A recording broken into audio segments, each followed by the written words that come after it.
जय श्री राम दोस्तों। आज की वीडियो में हम नवरात्रि के 9 दिनों में पूजी जाने वाली 9 देवियों के बारे में जानेंगे। तो चलिए वीडियो शुरू करते हैं। नंबर 1, नवरात्रि के पहले दिन।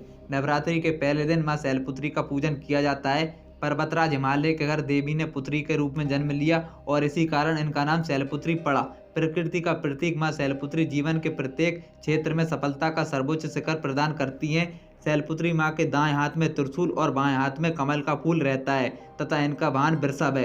मां के इस रूप को लाल और सफेद रंग की वस्तुएं पसंद होने के कारण इस दिन लाल और सफेद पुष्प एवं सिंदूर अर्पित किया जाता है और दूध की मिठाई का भोग लगाया जाता है। नंबर 2, नवरात्रि के दूसरे दिन।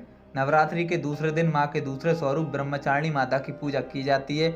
मां दुर्गा का यह स्वरूप भक्तों और सिद्धों को अनंत फल देने वाला है। इनकी उपासना से तप, त्याग, वैराग्य, सदाचार और संयम की वृद्धि होती है। ब्रह्मचारिणी का अर्थ तप की चारिणी यानी तप का आचरण करने वाली देवी। इस देवी के दाएं हाथ में जप की माला है और बाएं हाथ में कमंडल है।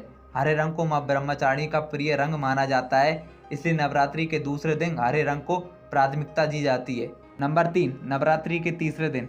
नवरात्रि के तीसरे दिन मां के तीसरे स्वरूप चंद्रघंटा माता की पूजा की जाती है। देवी का यह स्वरूप परम शांतिदायक और कल्याणकारी है, इसलिए कहा जाता है कि हमें निरंतर उनके पवित्र विग्रह को ध्यान में रखकर साधना करना चाहिए। इस देवी के मस्तक पर घंटे के आकार का आधा चंद्र है, इसलिए इस देवी को चंद्रघंटा कहा गया है। इनके शरीर का रंग सोने के समान बहुत चमकीला है। इस देवी के 10 हाथ हैं। सिंह पर सवार इस देवी की मुद्रा युद्ध के लिए उद्यत रहने की है। इनकी घंटे सी भयानक ध्वनि से अत्याचारी दानव, दैत्य और राक्षस कांपते रहते हैं। इस रूप में देवी पीले रंग के वस्त्र धारण किए हुए हैं। माता की पूजा करते समय पीले और नारंगी वस्त्र धारण करना चाहिए। नंबर 4, नवरात्रि के चौथे दिन। नवरात्रि के चौथे दिन मां के चौथे स्वरूप कुष्मांडा माता की पूजा की जाती है। अपनी मंद हल्की हंसी के द्वारा अंड यानी ब्रह्मांड को उत्पन्न करने के कारण इस देवी को कुष्मांडा नाम से जाना जाता है। जब सृष्टि नहीं थी, चारों तरफ अंधकार ही अंधकार था, तब इसी देवी ने ब्रह्मांड की रचना की थी, इसलिए कुष्मांडा मां को आदिशक्ति कहा गया है। इस दिन भक्तों को नारंगी रंग के कपड़े पहनकर मां की पूजा करनी चाहिए। ये ज्ञान और शांति का प्रतीक हैं। इस देवी की 8 भुजाएं हैं, इसलिए इनको अष्टभुजा वाली देवी भी कहते हैं। इनके 7 हाथों में क्रमशः कमंडल, धनुष बाण, कमल पुष्प, अमृतपूर्ण, कलश, चक्र तथा गदा है। 8वें हाथ में सभी सिद्धियों और निधियों को देने वाली जपमाला है।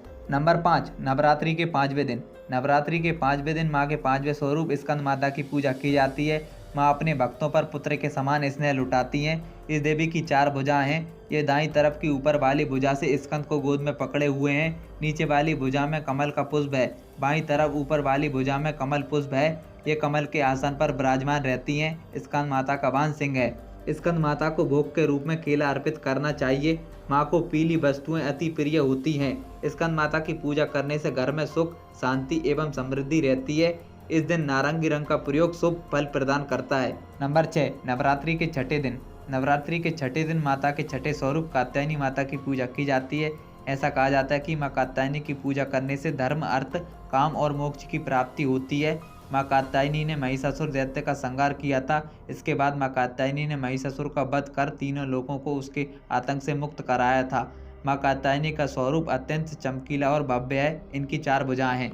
माँ कात्यायनी शत्रु हंता है, इसलिए इनकी पूजा करने से शत्रु पराजित होते हैं और जीवन सुखमय बनता है। माँ कात्यायनी की पूजा करने से कुंवारी कन्याओं का विवाह होता है। इस दिन लाल या केसर रंग का प्रयोग शुभ माना जाता है तथा प्रसाद के रूप में सूजी का हलवा और ड्राई फ्रूट का उपयोग करना चाहिए। नंबर 7, नवरात्रि के 7वें दिन। नवरात्रि के 7वें दिन माता के 7वें स्वरूप कालरात्रि माता की पूजा की जाती है। माँ कालरात्रि अंधेरे और अज्ञान को नष्ट करती हैं, क्योंकि कालरात्रि माँ अंधेरे की शत्रु हैं। कालरात्रि देवी माँ के सबसे भयंकर स्वरूप का नाम है। माँ दुर्गा का यह स्वरूप ही प्रकृति के प्रकोप का कारण है। भले ही माँ कालरात्रि का स्वरूप देखने में अत्यंत भयानक है, लेकिन यह सदैव शुभ फल ही देने वाली हैं। ऐसा कहा जाता है कि माँ कालरात्रि की पूजा करने से सभी पाप धुल जाते हैं और रास्ते में आने वाली संपूर्ण बाधाएं नष्ट हो जाती हैं। माँ कालरात्रि की निश्चित दाहिने हाथ की मुद्रा भक्तों के भय को दूर करने वाली है, जबकि उनके बाएं हाथ में लोहे से बना एक कांटे जैसा अस्त्र है और निचले बाएं हाथ में कटार है। इस दिन स्काई ब्लू रंग का प्रयोग शुभ फल प्रदान करता है। नंबर 8, नवरात्रि के 8वें दिन। नवरात्रि के 8वें दिन माँ के 8वें स्वरूप महागौरी माता की पूजा की जाती है। इस दिन माँ दुर्गा के इस रूप की पूजा विशेष कल्याणकारी मानी जाती है। महागौरी माता शांति और दया प्रसारित करती हैं। सांसारिक रूप में इनका स्वरूप बहुत ही उज्जवल, कोमल, सफेद वर्ण तथा चंद्रमा के समान सफेद है। चारों भुजाओं से युक्त इस देवी के एक हाथ में त्रिशूल, दूसरे हाथ में डमरू है। ये गायन संगीत की प्रिय देवी हैं जो सफ़ेद वृषभ यानी बैल पर सवार हैं। ये सफ़ेद वस्त्र पहने हुए हैं। नवरात्रि के 8वें दिन महागौरी की पूजा करने से भक्तों के सभी पाप धुल जाते हैं। इस दिन गुलाबी रंग का प्रयोग शुभ फल प्रदान करता है। नंबर 9, नवरात्रि के 9वें दिन। नवरात्रि के 9वें दिन माता के 9वें स्वरूप सिद्धिदात्री माता की पूजा की जाती है।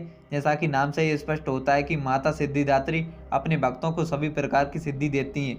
नवरात्रि के आखिरी 3 दिन माता सरस्वती को समर्पित हैं। देवी दुर्गा के इस अंतिम स्वरूप को नव दुर्गाओं में सबसे श्रेष्ठ और मोक्ष प्रदान करने वाला माना जाता है, जो श्वेत वस्त्रों में महाज्ञान और मधुर स्वर से भक्तों को सम्मोहित करती हैं। माँ सिद्धिदात्री 4 भुजाओं वाली हैं, जिसमें वे क्रमशः कमल पुष्प, गदा, चक्र और शंख धारण करती हैं, जबकि इनका वाहन सिंह है। ये कमल पुष्प पर विराजमान है। इस दिन लाल और पीला रंग का प्रयोग शुभ फल प्रदान करता है। अगर आप भी माता रानी के भक्त हैं तो कमेंट सेक्शन में जय माता दी लिखना ना भूलें और वीडियो पसंद आई तो वीडियो को एक लाइक ज़रूर करें।